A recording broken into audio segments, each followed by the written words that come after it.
નમસ્કાર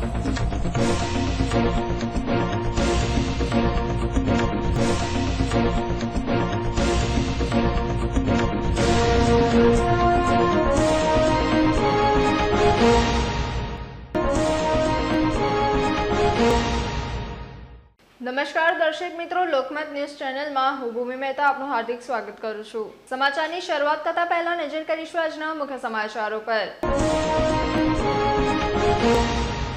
વડોદરામાં ચાલવા નીકળેલા દંપતી પર સ્કોર્પિયો કાર કાળ બની ત્રાટકી। અકસ્માતની ઘટનામાં પત્નીને માથાના ભાગે ગંભીર ઈજાઓ પહોંચતા મૃત્યુ નીપજ્યું। વડોદરામાં ગાયકવાડી જમાનાની હવેલી ભાવસિંધે મંદિરનો એક ભાગ ધરાશાયી થયો। સદનસીબે વહેલી સવારે ઘટના બનતા મોટી દુર્ઘટના થતા ટળી। ફાયર સેફટીના સાધનો લગાવ્યા બાદ બિલ્ડિંગ યુઝ સર્ટિફિકેટ માટે સમય આપવાની માંગ સાથે પ્રી સ્કૂલના સંચાલકોએ મ્યુનિસિપલ કમિશનરને કરી રજૂઆત।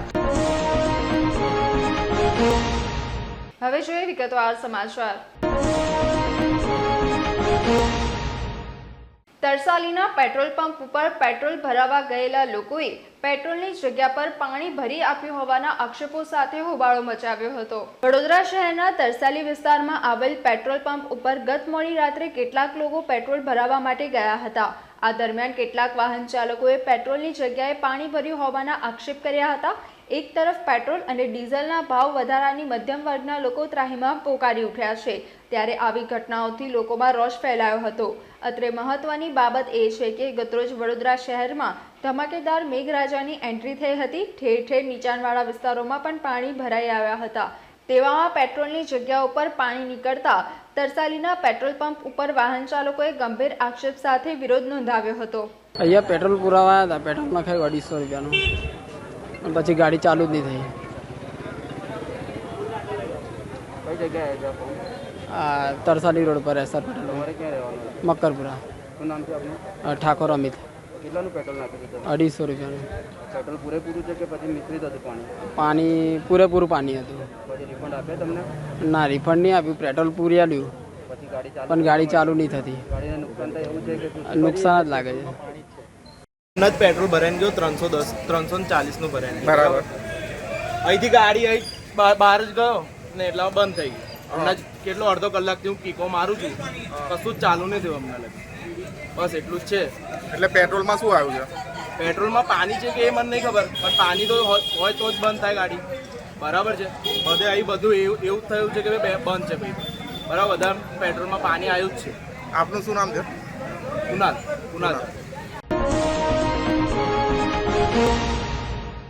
સાવલી તાલુકાના અમરાપરા ગામે મહીસાગર નદીમાં ડૂબી જવાથી વડોદરાના 2 વ્યક્તિઓના મૃત્યુ નિપજ્યા હતા। પ્રાપ્ત માહિતી અનુસાર સાવલી તાલુકાના અમરાપુરા ગામે પસાર થતી મહીસાગર નદીમાં ગોથરા ગામે સગાઈના પ્રસંગ માટે આવેલા વડોદરા શહેરના પ્રતાપનગર વિસ્તારમાં રહેતા વિક્રમસિંહ ચૌહાણ તેમજ સુગરાબેન ગરસિયા મહીસાગર નદીમાં નાહવા માટે ગયા હતા। આ દરમિયાન તેઓ નદીમાં ડૂબી જવાની ઘટના બની હતી। પ્રતિષ્ઠિત પર્યટક સ્થળ લાંછનપુર ખાતે મહીસાગર નદીમાં નાહવા જવા પર પ્રતિબંધ હોવાને કારણે તેઓ અમરાપુરા ગામ ખાતે જઈને મહીસાગર નદીમાં નાહવા માટે ઉતર્યા હતા, જ્યાં નદીમાં વધુ ઊંડાણમાં પહોંચી જતા તેઓ ડૂબી ગયા હતા। સ્થાનિક ગામજનોએ બંનેને ડૂબતા જોઈને બચાવવા માટે વહેતા પાણીમાં તરવૈયાઓ કૂદી પડ્યા હતા। જોકે તરવૈયાઓ તેઓને બચાવે તે પહેલા જ ડૂબી જવાથી તેઓનું મોત થયું હતું। સ્થાનિક તરવૈયાઓએ વિક્રમસિંહ ચૌહાણના મૃતદેહને બહાર કાઢ્યો હતો, જ્યારે સુગરાબેન ગરસિયાના મૃતદેહને શોધી કાઢવા માટે એનડીઆરએફના ટીમની મદદ લેવામાં આવી હતી। શહેરમાં વીજળીના કડાકા સાથે વરસાદ પડ્યો હતો। વારસિયાના ભાવસિંધે મંદિરનો એક ભાગ ધરાશાયી થયો હતો। છેલ્લા ઘણા સમયથી ગરમીથી લોકો સેકાતા હતા, ગરમીથી લોકો ત્રાહિમામ હતા, ત્યારે ગઈકાલે સાંજના એકાએક વાતાવરણમાં પલટો આવ્યો હતો।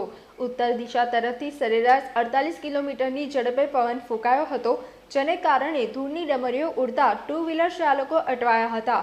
31 જગ્યાઓ પર ઝાડ પડવાના બનાવો બન્યા હતા। ફાયર બ્રિગેડના જણાવ્યા અનુસાર ઝાડ પવનના બનાવના કોઈ જાનહાનિ થઈ નથી। તોફાની પવન બાદ વીજળીના કડાકા ધડાકા સાથે વરસાદ વરસ્યો હતો। અકોટા ખાતે રહેલા શંકરભાઈ મારવાડી ઘરની પાછળના ભાગે આવેલ મેદાનમાં બેસવા ગયા હતા, ત્યારે વીજળી પડતા તેઓનું મૃત્યુ થયું હતું. બિલ કેનાલ રોડ પર આવેલા પ્રથમ રિવર એપાર્ટમેન્ટ અને ભાયલીમાં પીમેની બિલ્ડિંગ પર વીજળી પડતા પેરાફિટને નુકસાન થયું હતું. શહેરમાં અનેક સ્થળોએ વીએમસી દ્વારા પાણી અને ડ્રેનેજના કામો કરાઈ રહ્યા છે, જેને કારણે ખોદેલા ખાડા પુરાવા નહીં આવતા પ્રથમ વરસાદમાં જ સ્થાનિકો વાહન ચાલકો હેરાન થયા હતા. શહેરમાં વિવિધ વિસ્તારોમાં હોલ્ડિંગ બેનર ધરાશાયી થયા હતા. માંજલપુર તુલસીધામ 4 રસ્તા પાસે લાગેલ હોલ્ડિંગ ધરાશાયી થયું હતું. આજે સવારે વારસા પોપ્યુલર બેકરી સામે આવેલી જૂની હવેલી ભાવસિંધે મંદિરનો રોડનો સાઈડ એક ભાગ ધરાશાયી થયો હતો. સદનસીબે વહેલી સવારે આ ઘટના બનતા મોટી દુર્ઘટના ટળી હતી. આ અંગે માહિતી આપતા સ્થાનિક દ્વારા જણાવ્યું હતું કે વર્ષો જૂની આ હવેલી છે, જેમાં ભાવસિંધેનું ઐતિહાસિક મંદિર આવેલું છે. અહીં 3 થી 4 પરિવારો રહે છે, પણ હાલમાં આ મિલકત જર્જરિત છે. 3 થી 4 પરિવારો ભાડુઆત તરીકે રહે છે, જોકે તેઓ હાલ બીજે રહેવા જતા રહ્યા છે. હાલમાં આ મિલકતનો કબજો કોઈને સોંપવામાં આવ્યો નથી. સવારે 5:30 વાગ્યાની આસપાસ રોડ સાઈડનો એક ભાગ તૂટી પડતા આસપાસના લોકો દોડી આવ્યા હતા. બનાવની જાણ ફાયર બ્રિગેડને કરાતા ફાયર બ્રિગેડ સ્થળ પર આવી કામગીરી હાથ ધરી હતી. ઉલ્લેખનીય છે કે નિર્ભયતાની નોટિસ જર્જરિત ઇમારતોને આપવામાં આવી છે. જગ્યા જે અહીંયા આવેલું છે, કેટલા વાગ્યા ઘટના બની અને કઈ રીતે? આ સવારે આજે 5:30 વાગ્યાની ઘટના છે. સવારે 5:30 વાગે હું મંદિરનો વાડાનો દરવાજો ખોલવા આવ્યો ત્યારે એકદમ આ ધરાશયી થયું. ઉપરનો સ્લેબ, આગળનો તમામ ભાગ અને ભાગની ધરાશયી થયું. ત્યાં એક અપંગની વિસેવસળની લારી છે, એ બાલ બચી ગયો. હું પણ બચી ગયો. આ વાડો 250 વર્ષ જૂનો છે અને આ વાડાના માલિક છે ભાવસિંધે, જે મલ્હારરાવ ગાયકવાડના સ્ટેટમાં ખજાનજી હતા. એમને પોતે બનાવેલો છે, એમના પોતાના પૈસાથી બનાવેલો છે. અને જ્યારે આ વાડો વેચાઈ ગયો આજથી 27 વર્ષ પહેલાં, ત્યારે ભાડવતને અને બિલ્ડરને મુલાકાત થઈ, એને નોટિસ મોકલ્યા કે ભાઈ વાડો ખરીદ્યો છે. ત્યારે આ લોકોએ વિરોધ કર્યો. કેસ ચાલીને 27 વર્ષ થઈ ગયા. પછી સ્ટે લીધો છે અને સ્ટે લીધા પછી જ્યારે કોર્પોરેશનનું ડિમોલેશન અહીં ચાલવાનું શરૂ થયું હતું, એના આગલા દિવસે આ લોકોએ આ જે ધરાશયી ઇમારત થઈ છે એના ઉપરનો ભાગ તોડીને વેચી નાખ્યો. જ્યારે કોર્ટે આ મિલકત પર સ્ટે આપેલો છે કે બિલ્ડરને ભાડવત કોઈ આ વસ્તુ તોડે નહીં અને રિપેરિંગ કરવું હોય તો કોર્ટ કમિશનરની પરમિશન લઈને કરાવવું. છતાં બી આ લોકોએ તોડીને ગેરકાયદેસર, અને તોડનાર બી એ ભાડવત નથી કે કોઈ માલકીનો હક નથી. એ શૈલેષ રમણલાલ સેવક, દિલીપ શાંતારામ સાવત અને એની જોડે અન્ય ભાડવતો, એ લોકોએ મળીને આ કાર્યવાહી કરી. અને એ જો ભૂલનો ભોગ, એમના કરતૂતનો ભોગ આજે કોઈ નિર્દોષ મરી જાત. અને હજી બી અંદરનો ભાગ પડવા જેવો જ છે. એ લોકોને બધાને જાણ કરી છે, હજુ કોઈ પૂછવા નથી આવતા. અને પીઆઈએલ જે માણસે કરેલી છે, એ પીઆઈએલમાં એ માણસ એવું દર્શાવે છે, ચંદ્રકાંત નરસિંહરાવ અરગડે, જેમની અત્તરની દુકાન છે માંડવી પાસે, એ ભાઈ કોઈ દિવસ 26 વર્ષમાં જો મંદિરમાં શું છે, મંદિરના શું કાર્યક્રમ ચાલે છે એ બી એમને ખબર નથી. છતાં બી આ લોકોને ઊભા કરીને, જ્યારે એમને બી વારંવાર મેં વકીલને વાત કરી, વકીલ કહે છે ભાડવતને બોલાવો, અમે લઈ જઈએ છીએ. વકીલ એમનો મળતો નથી. અને આ જે ઘટનાનો ભોગ આના પછી બી બને તો એની જવાબદારી કોની? શું નામ? મારું નામ સુધીર આનંદરાવ પવાર.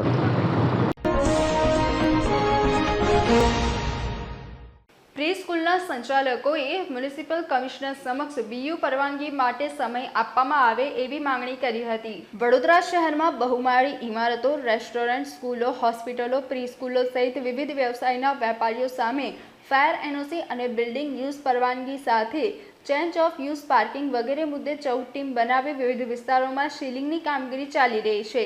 જેમાં છેલ્લા 10 દિવસ દરમિયાનમાં વડોદરા શહેરમાં આવેલી નાની પ્રી સ્કૂલોને પણ સીલ મારવાની કામગીરી કરવામાં આવી હતી. જેમાં અંદાજે 400થી વધુ પ્રી સ્કૂલોને સીલ મારવામાં આવ્યા હતા. છેલ્લા 10 દિવસથી પ્રી સ્કૂલો બંધ થઈ ગયા જેવી પરિસ્થિતિ સર્જાતા આજે વડોદરા શહેરના તમામ પ્રી સ્કૂલના સંચાલકો મ્યુનિસિપલ કમિશનર દિલીપ રાણાને મળવા આવ્યા હતા, જ્યાં તેઓએ રજૂઆત કરી હતી કે બાળકોના હિતમાં સરકાર કહેશે તે પ્રમાણે કાર્યવાહી કરવા અમે સૌ તૈયાર છે.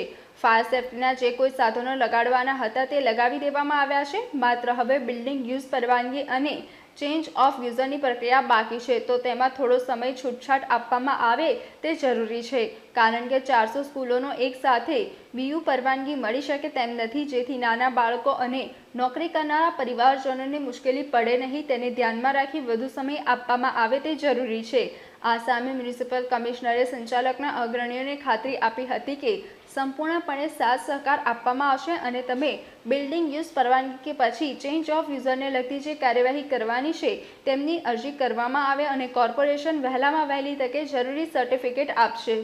સ્કિલ્સ તો ઓછા જ માર્યા છે પણ એ પર્સનલી અમે જાતે ઓપન બંધ રાખ્યા છે. કઈ જગ્યાથી एक्चुअली हमारा वडोदरा प्री स्कूल एसोसिएशन है हमारा पूरा, उसके सारे मेंबर्स हम लोग साथ में आए हैं. जो राजकोट में सिचुएशन हुआ है उसके सिक्योरिटी के बेसिस पे, सेफ्टी के बेसिस पे जो गवर्नमेंट ने एक्शंस लिए हैं वो बहुत रिक्वायर्ड थे, बहुत ज़रूरी भी थे. तो जो थोड़े बहुत है उन्होंने प्री स्कूल्स जो है वो सील किए हैं. दो चीज़ का मेजर रिक्वायरमेंट है, एक फायर इक्विपमेंट्स का है और एक BU का है, बिजनेस जो है बिल्डिंग यूटिलाइजेशन का. फायर का जो है क्योंकि हमारे सारे सेंटर्स मोस्टली 9 मीटर से नीचे हैं तो NOC का रिक्वायरमेंट नहीं है. बेसिक जो हमारे है वो इक्विपमेंट्स है, CO2 और ABC के फायर बॉटल्स है वो सब हमने लगा दिए हैं. BU का है उसके लिए भी हम अप्लाई करने के लिए रेडी है और काफ़ी सारा प्रोसेस चालू है. आज हम कमिश्नर सर को मिले थे. हम जो मेनली हमारा मिलने का रीज़न वही था कि थोड़ा हम टाइम मांगना चाहते थे कि हम सारे जो प्रोसीजर्स है वो कंप्लीट करने के लिए रेडी है क्योंकि वो डायरेक्टली इनडायरेक्टली जो है हमारे सबके बेनिफिट के लिए, बच्चों के सेफ्टी के लिए है. तो वो सारे रूल्स रेगुलेशंस हम मानने के लिए रेडी है.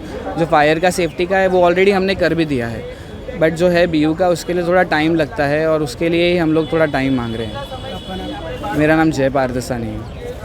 आए हैं जी मैम. प्री स्कूल से आए हैं. जो भी सरकार की अभी लेटेस्ट गाइडलाइन आई है उसके चलते हमारे स्कूल्स को सील कर दिया गया है.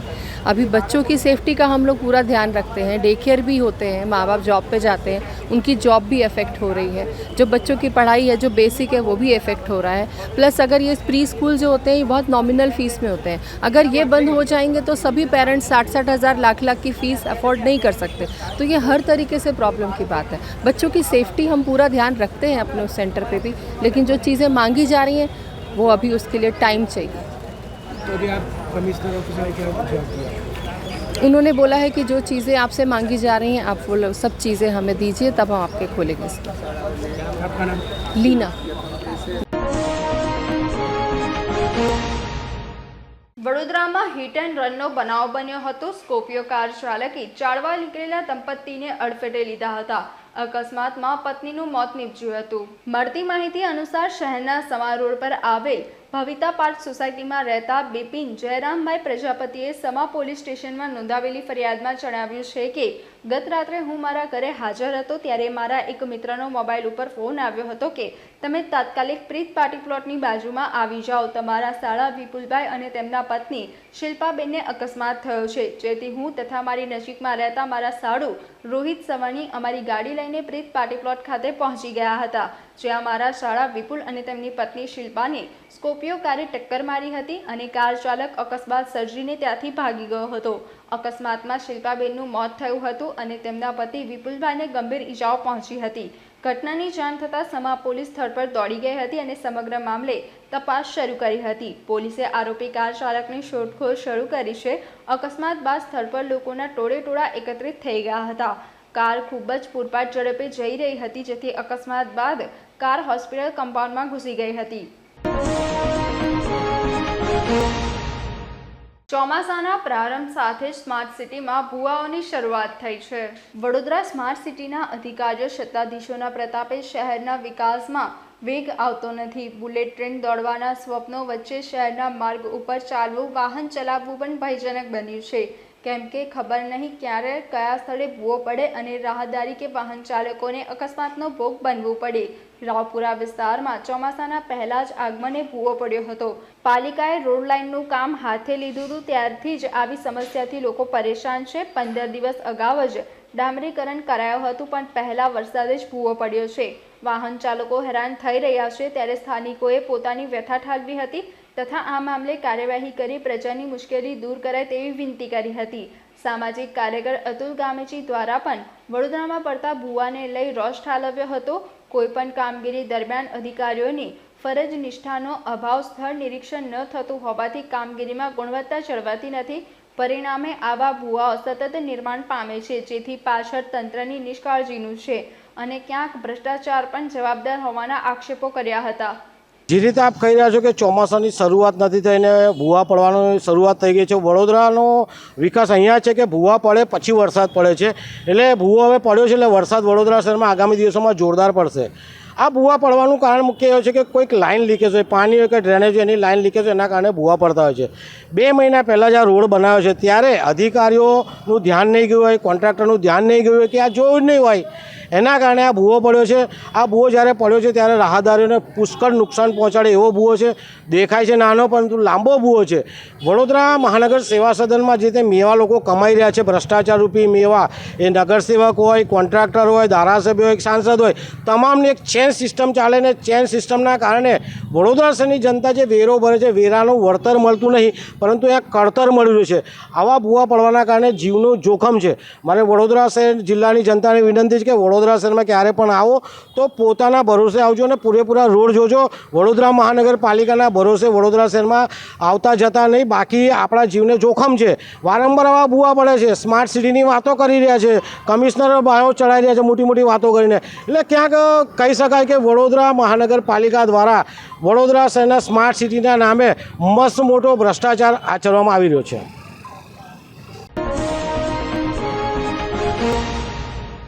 સમલાયા ખાતે સૌપ્રથમ બોક્સ ક્રિકેટનો પ્રારંભ થયો છે. ભારતમાં ક્રિકેટ રમત વધુ પ્રમાણમાં ચાહના પામેલ છે. કોઈ વ્યક્તિ એવી નહીં હોય કે જે ક્રિકેટ રમ્યું ન હોય. જીવનમાં અન્ય કોઈ રમત બધા રમ્યા નહીં હોય પણ ક્રિકેટ બધા જ રમ્યા હશે. હાલ દેશના જાણીતા ક્રિકેટર્સ નામ અને દામ બંને મેળવી રહ્યા છે. ફર્સ્ટ ક્લાસ ક્રિકેટ રમતા પહેલાં બાળપણથી જ ગલી ક્રિકેટથી જ ક્રિકેટ જગતમાં એન્ટ્રી થાય છે. સાંકડી સોસાયટી, મેદાનોના અભાવને કારણે ગલી ક્રિકેટ પણ સમેટાઈ રહી છે, પરંતુ હવે ગલી ક્રિકેટની જગ્યા બોક્સ ક્રિકેટ લઈ લીધી છે. બોક્સ ક્રિકેટ ધીમે ધીમે વધી રહ્યું છે. બોક્સની અંદર ચારેય બાજુથી નેટથી કવર એક જ જગ્યા પર ભેગા થઈને લોકો ક્રિકેટ રમે છે. જે લોકો સમય સ્થળના અભાવમાં હોય તેઓએ ક્રિકેટ છોડી દીધું હોય, તેમના નાનપણના શોખને ફરી રિફ્રેશ કરવા માટે બોક્સ ક્રિકેટ મહત્ત્વનું બની રહ્યું છે. જ્યાં ઇન્ટરનેશનલ ક્રિકેટ જેવા કોઈ નિયમો હોતા નથી, બસ પહેલાંની જેમ મિત્રો સાથે મળી અને હાથમાં બોલ બેટ હોય એટલે ગેમ શરૂ થઈ જાય છે. બોક્સ ક્રિકેટમાં રમવા માટે કલાકના 1500થી 2000 રૂપિયા ચૂકવવા પડે છે. વડોદરાના પાદરા નજીક આવેલ સમલાયા ગામમાં પાદરાનો સૌપ્રથમ બોક્સ ક્રિકેટનો પ્રારંભ વિશ્વ દિવ્યેશકુમાર ઓઝા દ્વારા કરવામાં આવ્યો છે. વિશ્વના પિતાને ક્રિકેટ રમવાનો ખૂબ જ શોખ હતો. જોકે જિમ્મેદારીઓને કારણે તેમનો શોખ તેઓ આગળ ન વધારી શક્યા અને મોટા ક્રિકેટર ન બની શક્યા, જેને લઈ વિશ્વ દિવ્યેશકુમાર ઓઝા દ્વારા બોક્સ ક્રિકેટનો પ્રારંભ સમલાયા ખાતે કર્યો છે. જે સંદર્ભે તેઓએ વિસ્તૃત માહિતી આપતા જણાવ્યું હતું કે બોક્સ ક્રિકેટ દરેક ઋતુમાં દિવસ રાત્રિ કોઈ પણ સમયે રમી શકાય છે. આ સ્થળે ક્રિકેટની સાથે ફૂટબોલની પણ મજા માણી શકાય છે. શહેરની અંદર આવેલ બીજા બોક્સ ક્રિકેટના ચાર્જ કરતાં એન્ટ્રી વિશેષ ડિસ્કાઉન્ટ છે. જેમ કે હમણાં જ આનું પ્રારંભ થયું છે. 600થી 1000 રૂપિયા ફી રાખેલ છે. આ મેદાન તૈયાર કરવામાં 1 મહિના જેટલો સમય લાગ્યો છે. લોકો રમતવીરો, રમત ચાહકો હવે સમલાયા સ્થિત બોક્સ ક્રિકેટનો આનંદ માણવા પધારે તેવી વિશ્વ ઓઝાએ લોકોને અપીલ કરી હતી.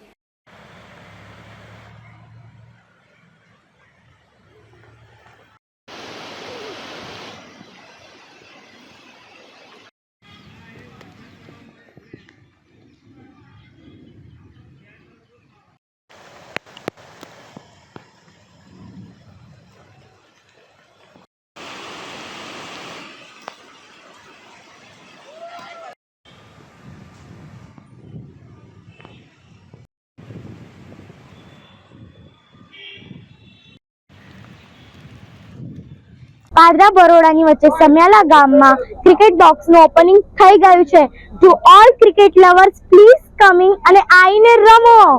મારું નામ વિશ્વ દિવ્યેશકુમાર ઓઝા છે. આપણે વડોદરા પાદરા રોડ પર સમ્યાલા ગામ ખાતે પાદરાનું સૌ પ્રથમ ક્રિકેટ બોક્સ ખોલ્યું છે. કેવી રીતે વિચારો આપણને? મારા ફાધરને ક્રિકેટ રમવાનો બહુ શોખ હતો, પરંતુ અમુક જિમ્મેદારીઓને કારણે રમી ન શક્યા, આગળ મોટા ક્રિકેટર બની ન શક્યા. તો તે કારણે દરેક ક્રિકેટ પ્રેમીઓ માટે એક સરસ જગ્યાએ, સહજ મેદાનમાં આવી રીતે વરસાદ હોય તો પણ અને રાત્રે પણ રમી શકે એ માટે આ ગ્રાઉન્ડ બનાવવાનો વિચાર આવ્યો છે. શું રમતો રાખવામાં આવી છે અને શું પ્રાઇસ? આપણે અહીંયા ક્રિકેટ બોક્સ, મેઇન ક્રિકેટ છે અને ફૂટબોલ છે, અને એની પ્રાઇસ આપણે 600થી 1000 લગી છે. અત્યારે દરેક વડોદરાની અંદર અત્યારે સૌથી સસ્તામાં અમે આપ્યું છે અત્યારે, કારણ કે અમારું ઓપન છે અત્યારે અમારું સ્ટાર્ટિંગ છે અત્યારે, તો સ્ટાર્ટિંગને અમે ડિસ્કાઉન્ટ આપ્યું છે. કેટલું સ્ટ્રગલ કર્યું બધું, કેટલી મહેનત થઈને કેટલા દિવસમાં ઊભું કર્યું આપણે? હા, આપણે 1 મહિનાની અંદર ઊભું કર્યું છે. આની અંદર ખાસું બહુ સ્ટ્રગલ થયું છે. અમારી આ ટીમે બહુ બધી મહેનત કરી છે. શું સાહેબ વડોદરા શહેરને શું સંદેશો આપવા માંગશો અને શું આમંત્રણ આપવા માંગશો? વડોદરા શહેરને સંદેશો આપવા માંગીશ કે વહેલી તકે તમને અત્યારે ઓપન થયું છે, એના ડિસ્કાઉન્ટની અંદર તમને મળે છે, તો વહેલી તકે આવો અને બુક કરો. અને આ નવી ટેકનોલોજી જે ચાલુ કરવામાં આવ્યું છે અને ઓનલાઈન બુકિંગ માટે આપણે કરવું છે શું? ઓનલાઈન બુકિંગ માટે તમે અમને કોન્ટેક્ટ કરો. મારો નંબર છે 9104215033. ફરી 9104215033. મારું નામ વિશ્વ ઓઝા.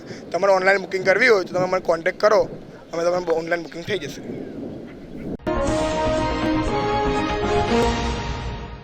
ડભોઈ રબારી મોરચા ફળિયામાં જૂનું પીપળાનું વૃક્ષ ધરાશાયી થયું હતું. ગતરોજ ડભોઈ પંથકમાં ભારે પવન ફૂંકાયા બાદ વરસાદ થયો હતો. મેઘરાજાની પ્રથમ એન્ટ્રીને લઈ લોકોમાં ખુશી પણ ફેલાઈ હતી. સંધ્યા સમયે ભારે પવન ફૂંકાતા વિવિધ વિસ્તારોમાં વૃક્ષો ધરાશાયી થવાના બનાવ બન્યા હતા. ડભોઈના રબારી મોરચા ફળિયામાં જૂનું પીપળાનું વૃક્ષ ધરાશાયી થયું હતું. આ બનાવમાં 3 જેટલા મકાનોને નુકસાન થયું છે. મકાનમાં ઘરવખરીના સામાનને નુકસાન થયું છે. ઘર આંગણે નાની બાળકી રમતી હતી, તેને સામાન્ય ઈજા પહોંચી હતી. મકાન માલિકો પવન ફૂંકાતા બહાર નીકળી જતા આબાદ બચાવ થયો હતો. દિલીપભાઈ મંગળભાઈ વસાવા, જીવાભાઈ પ્રભુભાઈ વસાવા અને અશોકભાઈ ગોપાલભાઈ વસાવાના મકાનમાં નુકસાન થયું હતું. ડભોઈમાં માઇલસ્ટોન ગ્રીન વડોદરાના સહયોગથી કૃષિ સેમિનારનું આયોજન કરવામાં આવ્યું હતું. પ્રાકૃતિક ખેતી વિશે ખેડૂતોને માર્ગદર્શન આપવામાં આવ્યું હતું. અગાઉની સરકારોની કેટલીક ખેતી સંબંધિત નીતિઓને કારણે અને વધુ ઉત્પાદન મેળવવા ખેડૂતો પોતાની જમીનમાં રસાયણો નાખ્યા. વર્ષો બાદ જમીનની ફળદ્રુપતા ઘટી. ખેતરમાં નખાતા રસાયણો સ્વાસ્થ્ય માટે પણ હાનિકારક હોય છે. રહિત ક્રાંતિના નામે જમીનોના રસાયણ નખાયા, જેના આજે દુષ્પરિણામો સામે આવી રહ્યા છે. ભારત સરકાર પણ હવે પ્રાકૃતિક ખેતી તરફ ખેડૂતો વળે અને ખેતી કરે તેવો આગ્રહ રાખી રહી છે.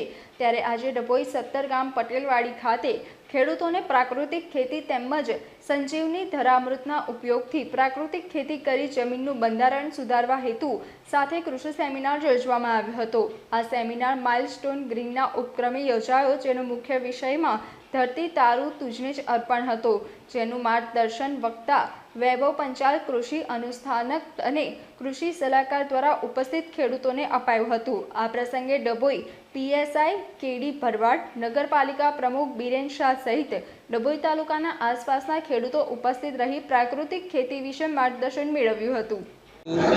બાયોગેસ પ્લાન્ટ માઇલસ્ટોન વડોદરા થકી આજે એક કાર્યક્રમની અહીંયા રજૂઆત કરવામાં આવી હતી, જે ડભોઈની અંદર આજે આ એક કાર્યક્રમ હતો, જેની અંદર ઓર્ગેનિક ખેતી કરવા માટે, પ્રાકૃતિક ખેતી કરવા માટે ખેડૂતોને જે એક ટ્રેનિંગ પ્રોગ્રામનું આયોજન કર્યું, જેની અંદર ઘણા બધા ખેડૂતોએ બહુ રસ દાખવી અને એની અંદર પોતાનો ઇન્ટરેસ્ટ લીધો. એમાં સંજીવની બાયોગેસ અને સંજીવની બાયોગેસનું એક ધરામૃત કરીને જે બેક્ટેરિયલ વસ્તુ છે, જે ખેડૂતો પોતાના ખેતરની અંદર વાપરે અને સરસ એનું રિઝલ્ટ લે, એ કે અને ખેડૂતો પ્રાકૃતિક કઈ રીતે કરી શકે ને એમના કોઈ પણ પ્રશ્નો હોય તો એ સંજીવની ટીમ અને અમારી જે ટીમ છે ભાવિક છે, આ બધા કૃષિ સલાહકારોની મદદથી આજે અમે આ ખૂબ સરસ પ્રોગ્રામનું આયોજન કર્યું. સફળતાપૂર્વક અહીંયા ડભોઈ વિસ્તારની અંદર પણ ખેડૂતો બહુ જ જાગૃતિપૂર્વક એનો અભ્યાસ કરીને સરસ 3 કલાક સરસ એમને આ માહિતીની આપલે કરી છે. એટલે આ એક બહુ સારી અને કહેવાય કે સજીવ ખેતી માટેની એક ખૂબ સારી વાત છે. ધન્યવાદ.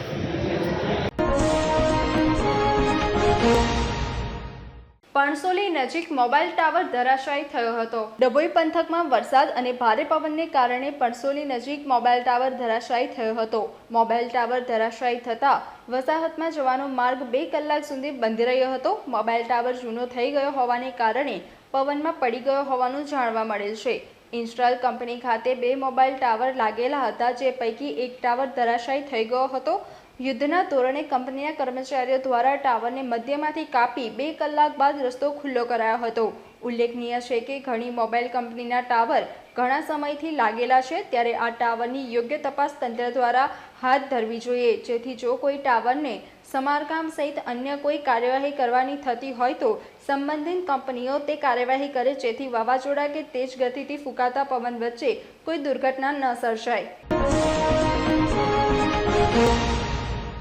ડભોઈના વાતાવરણમાં પલટો આવ્યો હતો. ડભોઈ પંથકની પ્રજા છેલ્લા ઘણા સમયથી ગરમીથી ત્રાહિમામ પોકારી ઉઠી હતી અને મેઘરાજા હવે આગમન કરે તેવું ઈચ્છી રહી હતી, ત્યારે ગઈકાલે સાંજના વાતાવરણમાં એકાએક પલટો આવ્યો હતો. તેજ પવન ફૂંકાયા હતા, જેને લઈ મુખ્ય માર્ગો ઉપર ધૂળની ડમરીઓ ઉડી હતી. ભારે પવન સાથે વાતાવરણમાં પલટો આવ્યો હતો. કાળા ડિબાગ વાદળો છવાયા હતા. ધૂળ ઉડતા વાહન વ્યવહારને પણ અસર થઈ હતી. ટાવર, શિનોર 4 રસ્તા, આંબેડકર ચોક સહિત નગરના વિસ્તારોમાં ભારે પવન બાદ મેઘરાજાએ આગમન કર્યું હતું. હરણી મુખ્યમંત્રી આવાસ યોજનામાં એક મકાન લઘુમતી કોમના વ્યક્તિને ફાળવતા વિવાદ સર્જાયો છે. વડોદરા મ્યુનિસિપલ કોર્પોરેશન દ્વારા હરણી ખાતે મુખ્યમંત્રી આવાસ યોજના હેઠળ મકાનો બનાવ્યા છે, જેને મોટનાથ રેસિડેન્સી નામ અપાયું છે. આ આવાસ યોજનામાં રેસિડેન્સીના હોદ્દેદારો અને રહીશોને અંધારામાં રાખી એક મકાન લઘુમતી કોમના વ્યક્તિને કોર્પોરેશન દ્વારા ફાળવવામાં આવ્યું હોવાના આક્ષેપ થઈ રહ્યો છે. રહીશોનો આક્ષેપ છે કે અમારો વિસ્તાર અશાંત ધારા હેઠળ આવે છે, તો પછી અહીં કેવી રીતે મકાન ફાળવ્યું? આ બાબતે હોદ્દેદારો દ્વારા રાજ્ય સરકાર, રાજ્યપાલ, મેયર, મ્યુનિસિપલ કમિશનર, કલેક્ટર અને પોલીસ કમિશનરને પણ લેખિત રજૂઆત કરાઈ છે. આજે સ્થાનિક રહીશો દ્વારા વિરોધ પ્રદર્શન કરવામાં આવ્યું હતું. સામાજિક કાર્યકર અતુલ ગામેજી દ્વારા પણ આ મુદ્દે તંત્ર સામે નારાજગી પ્રગટ કરી હતી. પરમાર છું, મોટનાથ રેસિડેન્સીમાં રહું છું. હવે અહીંયા મોટનાથ આખો એરિયા એવો છે એ અશાંત ધારા હેઠળ આવે છે, જેમાં અમારા આખા મોટનાથ રેસિડેન્સીના 12 ટાવરમાંથી ફક્ત કે 204 નંબરનું મકાન એવું છે જે લઘુમતી કોમના અસીમને ફાળવવામાં આવ્યું છે.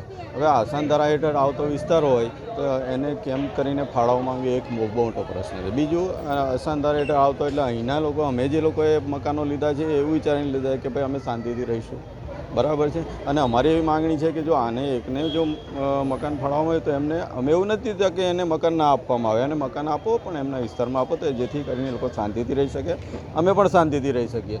અને મને એક સવાલ એવો થાય છે, અમારા આખા રેસિડેન્સીનો એક પ્રશ્ન એવો છે કે શું અશાંત ધારા હેઠળ આવતો આ જે વિસ્તાર છે તો કોર્પોરેશનને નહીં ખબર હોય? અને આટલા બધી રજૂઆતો કરવા છતાં પણ, અમને બાંહેધરી આપવા છતાં પણ એ એમનું જે મકાન છે ટ્રાન્સફર નથી કરવામાં આવ્યું, તો શું એમને કોઈ દાબ દબાણ આપવામાં આવે છે? ઉપરથી કોઈ એવું કંઈ પ્રેશર આપવામાં આવે છે? કંઈ ખબર અમને ખબર નથી પડતી. અમે એવું ઈચ્છીએ છીએ આખા મોટનાથ રેસિડેન્સી હરણી એરિયાના લોકો કે એમને એમના વિસ્તારમાં મકાન ટ્રાન્સફર કરી આપવામાં આવે અથવા નવું ફાળવવામાં આપે, અને અહીંયાથી એમનું મકાન કેન્સલ કરવામાં આવે, જેથી કરીને અમે લોકો શાંતિથી રહી શકીએ. જેને વેચાયું છે એનો ભૂલ કોની માની રહ્યા છે? મને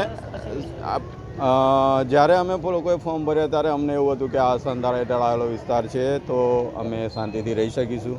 હવે એમાં જો એક જ મકાન વિધર્મીને ફાળવવામાં આવતું હોય તો જે ફાળવનાર ડિપાર્ટમેન્ટ છે, ગવર્મેન્ટનો, કોર્પોરેશન હોય કે મકાન વાળો એ ડિપાર્ટમેન્ટ હોય, તો શું એ લોકોએ કોઈ મિલીભગત કરીને કંઈ કર્યું છે કે કોઈના ઉપરથી કોઈ પ્રેશરમાં આવીને આ કાર્ય કર્યું છે, અશાંત ધારાનો ભંગ કર્યો છે? અમને એવું લાગે છે કે કોઈના દાબ દબાણમાં આવીને કદાચ કર્યું હોય એવું લાગે છે. પણ ભલે થઈ ગયું. હવે અમે ઈચ્છીએ છીએ કે એમને મકાન ભલે ને ફાળવો, પણ એમના એરિયામાં ફાળવો તો વધારે સારું. અને અમે જો નહીં થાય એવું તો અમે વધારે ઉગ્રપણે એનો વિરોધ કરીશું, અને આગળ ગાંધીનગર, દિલ્હી, જ્યાં જવાનું થાય ત્યાં અમે જઈશું, એવી અમારી માંગણી છે. હું જીતેન્દ્ર પરમાર, મોટનાથ રેસિડેન્સીમાં રહું છું. વડોદરા શહેરનો હરણી વિસ્તાર છે. આ વિસ્તાર હિન્દુઓનો વિસ્તાર છે, અને આ વડોદરા મહાનગરપાલિકા દ્વારા અહીંયા મુખ્યમંત્રી આવાસ યોજનાઓ બનાવવામાં આવી રહી છે. અને આ મુખ્યમંત્રી આવાસ યોજના જે છે 3 જગ્યાએ છે, અને જે નિયમો છે કે હિન્દુઓના વિસ્તારમાં લઘુમતીઓને આવાસ ફાળવવું ન જોઈએ, પરંતુ છેલ્લા 5-6 વર્ષથી અહીંયા એક લઘુમતીઓને આવાસ ફાળવવામાં આવ્યું છે. એનો વિરોધ વારંવાર કરવામાં આવ્યો છે, અરજીઓ આપવામાં આવી છે, પરંતુ આ મકાન વડોદરા મહાનગરપાલિકા રદ કરતું નથી. વડોદરા મહાનગરપાલિકાનો પોતાનો નિયમ છે કે લઘુમતીઓને લઘુમતી વિસ્તાર કે તાંદલજા છે, અકોટા છે, આ બાજુ આવાસો ફાળવવાના છે, પરંતુ હિન્દુ વિસ્તારમાં આવાસ જે ફાડીને હિન્દુઓની લાગણીઓ સાથે ચેડા કરવાનું વડોદરા મહાનગરપાલિકાના અધિકારીઓ, રાજકારણીઓ અને સત્તાધીશો કરી રહ્યા છે. આમાં ક્યાંક કોઈ મોટું માથું છે તે પણ અહીંયા અમને દેખાઈ આવે છે. જો આ આવાસ વહેલામાં વહેલી તકે રદ કરવામાં નહીં આવે તો આગામી દિવસોમાં વડોદરા મહાનગરપાલિકાના નગરસેવકો છે, ધારાસભ્યો છે, સાંસદો છે, વડોદરા મહાનગરપાલિકાની વડી કચેરી છે, આ તમામનો અમે ઘેરાવો કરીશું અને ત્યારબાદ પણ નિરાકરણ નહીં આવે તો મુખ્યમંત્રી સાહેબને ઓફિસમાં જઈને પણ એમનો ઘેરાવો કરીને આ આવાસ રદ થાય તેવા પ્રયાસ કરીશું.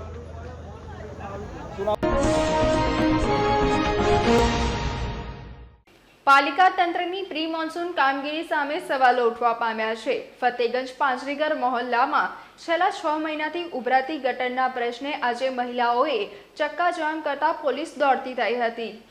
વડોદરા મહાનગરપાલિકા દ્વારા હાલમાં પ્રી મોન્સૂન કામગીરી કરવામાં આવી રહી છે. જોકે ક્યાંક ને ક્યાંક આ કામગીરી સામે સવાલો ઉઠવા પામ્યા છે અને આ સવાલો દર વર્ષે ઉઠે છે, છતાં તંત્ર બોધપાઠ લેતું નથી. શહેરના કેટલાક વિસ્તારોમાં રોડ, રસ્તા, પાણી, ડ્રેનેજની સમસ્યાથી ત્રસ્ત લોકો મુશ્કેલીમાં મુકાયા છે. સ્થાનિક વોર્ડ કચેરીમાં અનેક વખત રજૂઆત કરવા છતાં પણ લોકોની રજૂઆત સામે આંખ આડા કાન કરવામાં આવી રહ્યા હોવાના પણ આક્ષેપ કરવામાં આવી રહ્યા છે. વડોદરા શહેરના ફતેપુરા પાંજરીગર મહોલ્લામાં છેલ્લા 6 મહિનાથી ગટરો ઉભરાઈ રહી છે. મળમૂત્રવાળા દૂષિત પાણી વિસ્તારમાં ફરી વળતા લોકો નર્કગાર ભર્યું જીવન ગુજારવા મજબૂર બન્યા છે. સ્થાનિક કોર્પોરેટર વોર્ડ કચેરીમાં અનેક વખત રજૂઆત કરવા છતાં પણ આજ દિન સુધી સમસ્યાનું નિરાકરણ કરવામાં નહીં આવતા વિસ્તારની મહિલાઓમાં પાલિકા તંત્ર પ્રત્યે નારાજગી હતી. સમસ્યાથી ત્રસ્ત મહિલાઓએ માર્ગ ઉપર ખુરશી મૂકી તેની પર બેસી જઈ ચક્કાજામ કર્યું હતું. ટ્રાફિક જામ થતાં જ પોલીસ દોડતી થઈ હતી. પોલીસનો કાફલો ઘટના સ્થળે દોડી આવ્યો હતો. સ્થાનિક મહિલાઓએ પોતાની સમસ્યા મીડિયા સમક્ષ જણાવી વહેલી તકે સમસ્યા નિરાકરણની માંગણી કરી હતી. 6 महीने से हमारी घटना भराई ली है भाई, कोई आता नहीं हमारे वहाँ. 6 नंबर में 8 नंबर में आते सिलिया मार के चले जाते, फिर बोल के आते नहीं. अभी तो इतना पानी जाता है, इतने में लखा मेले में पानी है, तुम खुद भी नहीं जा सकेंगे. जगह नहीं तो पानी पीने का भी इतना खराब आता है. कितना सहन करने का. हमारे मदरसे के बच्चे, स्कूल के बच्चे. फतेहपुरा पांजरीगढ़ मोहल्ला सेनाथ. અમે ફતેપુરા પાંજરેગર વિસ્તારમાંથી અમે જે લોકો છે, અમે છેલ્લા 3 વર્ષથી પરેશાન છે. તંત્રને કહીએ છીએ અમને મોટી લાઈન નાખી આપો, લાઈન નથી નાખી આપતા. દર 6 મહિના પોઝિશન આવે છે, દર 6 મહિના આ લોકો વાર્તા કરે છે. દર 6 મહિને સળિયા મારીને, ટેમ્પો લાવીને, જમ્પર લગાડીને, ટેમ્પરરી કામ કરીને જતા રહે છે. અમારે દર 6 મહિના અમારે પોઝિશન હોય છે. પોઝિશન તમે જોઈ લીધી છે. આખા પાણી આવે છે તો ગટરનું જ પાણી આવે છે, સાફ પાણી આવતું છે નહીં. બોરિંગનું પાણી સાફ કરીને ગરમ કરીને પીવું પડે છે. અત્યારે પોલીસ પણ આવી છે, પણ પોલીસ કોઈ આટલી બધી લેડીઝ અહીંયા છે પણ કોઈ પણ લેડીઝ અધિકારી આવ્યો નથી. અત્યારે જમાદાર પણ નથી, કોઈ જ નથી. અમે પોલીસવાળા જોડે પોલીસને કહીએ છીએ કે તમે અમારો સાથ આપો, તમે અધિકારીને બોલાવો ને. અહીંયા અધિકારીને કેમ નથી બોલાવતા? ઓફિસમાં જઈએ તો કે આવે છે, સાહેબ લોકો હોતા નથી. સાહેબ આવે ત્યારે આવો, એન્જિનિયર નથી, આ નથી, તે નથી, એવું કરીને અમે ધક્કા ખવડાય તો અમારે કઈ જવાનું? મારું નામ છે મોહસિન પઠાણ, ફતેપુરા પાંજરીગર વિસ્તારમાંથી બોલું છું. કાલુ સહિત દરગાહ પાસેથી અમારો ઘર છે અને પોઝિશન તમે જોઈ લીધી છે. છેલ્લા 3 મહિનાથી અમારા છોકરાઓ ખરાબ પાણી પીએ છે. સમાચારોના અંતમાં એક નજર કરીશું આજના મુખ્ય સમાચાર પર. વડોદરામાં ચાલવા નીકળેલા દંપતી પર સ્કોર્પિયો કાર કાળ બની ત્રાટકી. અકસ્માતની ઘટનામાં પત્નીને માથાના ભાગે ગંભીર ઈજાઓ પહોંચતા મૃત્યુ નીપજ્યું. વડોદરામાં ગાયકવાડી જમાનાની હવેલી ભાવ સિંધે મંદિરનો એક ભાગ ધરાશાયી થયો. સદનસીબે વહેલી સવારે ઘટના બનતા મોટી દુર્ઘટના થતા ટળી. ફાયર સેફટીના સાધનો લગાવ્યા બાદ બિલ્ડિંગ યુઝ સર્ટિફિકેટ માટે સમય આપવાની માંગ સાથે પ્રી સ્કૂલના સંચાલકોએ મ્યુનિસિપલ કમિશનરને કરી રજૂઆત. તો આજના સમાચાર અહીંયા સમાપ્ત થાય છે. વધુ સમાચારો સાથે આવતીકાલે ફરીથી મુલાકાત થશે. ત્યાં સુધી લોકમત ન્યૂઝ ચેનલની સમગ્ર ટીમને રજા આપશો. નમસ્કાર.